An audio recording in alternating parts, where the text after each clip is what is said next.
హే everyone, ఈరోజు నేను ఒక ఇంట్రెస్టింగ్ ప్లేస్కి వెళ్ళాను. ఏంటా అనుకున్నారా? Come let's go. ఇక్కడ గార్డెన్ లవర్స్ కోసం ఒక ప్రోగ్రామ్ కండక్ట్ చేశారు. ఆల్మోస్ట్ లైక్ 3000 పీపుల్ వరకు అటెండ్ అయ్యారు. చూడండి ఎంత క్రౌడ్ ఉందో. సిటీ ఆఫ్ టెర్రీస్ గార్డెన్ అనే గ్రూప్ వాళ్ళు ఇది కండక్ట్ చేశారు. మా అత్తయ్య ఆ గ్రూప్లో మెంబర్ అనమాట. సో మేము కూడా వెళ్ళాం తనతో. వీళ్ళు ఎవ్రీ ఇయర్ ఇలా అవేర్నెస్ ప్రోగ్రామ్స్ కండక్ట్ చేస్తూ ఉంటారంట. ఇంట్రెస్ట్ ఉన్న వాళ్ళు ఎవరైనా గ్రూప్లో జాయిన్ అయ్యి మీరు కూడా ఇలాంటి ప్రోగ్రామ్స్ అటెండ్ అవ్వచ్చు. ఇలా సేమ్ ఇంట్రెస్ట్ ఉన్న వాళ్ళని ఇంతమందిని ఒకే దగ్గర మీట్ అవ్వడం చాలా హ్యాపీగా అనిపించింది. ఇది సికింద్రాబాద్లో జయా గార్డెన్స్లో కండక్ట్ చేశారు.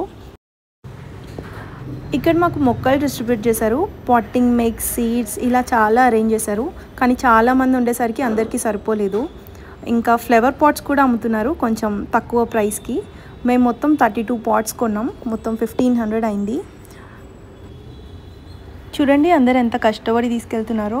చిన్న పిల్లలు కూడా వాళ్ళ పేరెంట్స్కి హెల్ప్ చేస్తున్నారు. చాలా క్యూట్ అనిపించింది.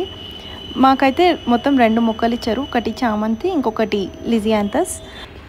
యాక్చువల్లీ ఎవరికి ఏది కావాలనేది ముందే బుక్ చేసుకోవాలి. మేము ఇవి 2 సెలెక్ట్ చేసుకున్నాము. ఇంకా గణేష్ చతుర్థి కోసం ఒక ఎకో ఫ్రెండ్లీ గణేష ఇచ్చారు. ఆ ఈవెంట్ అయిపోయేటప్పటికి 2:30 అయింది. సో లంచ్ కోసం ఇంకా దగ్గరలో ఉన్న రెస్టారెంట్కి వెళ్ళాం. యునైటెడ్ కిచెన్స్ ఆఫ్ ఇండియా అనే రెస్టారెంట్. ఇక్కడ ఫుడ్ చాలా బాగుంది. ఇంకా అంబియన్స్ కూడా చాలా బాగా అనిపించింది. ఫ్యామిలీతో మంచి టైం స్పెండ్ చేసాం. ఆ తర్వాత శారీ షాపింగ్కి వెళ్ళాం. కొన్ని డ్రెస్సెస్ ఇంకా శారీస్ తీసుకున్నాం. సో అలా స్పెండ్ చేసాం అనమాట మా weekend. Okay, see you in the next vlog. Bye.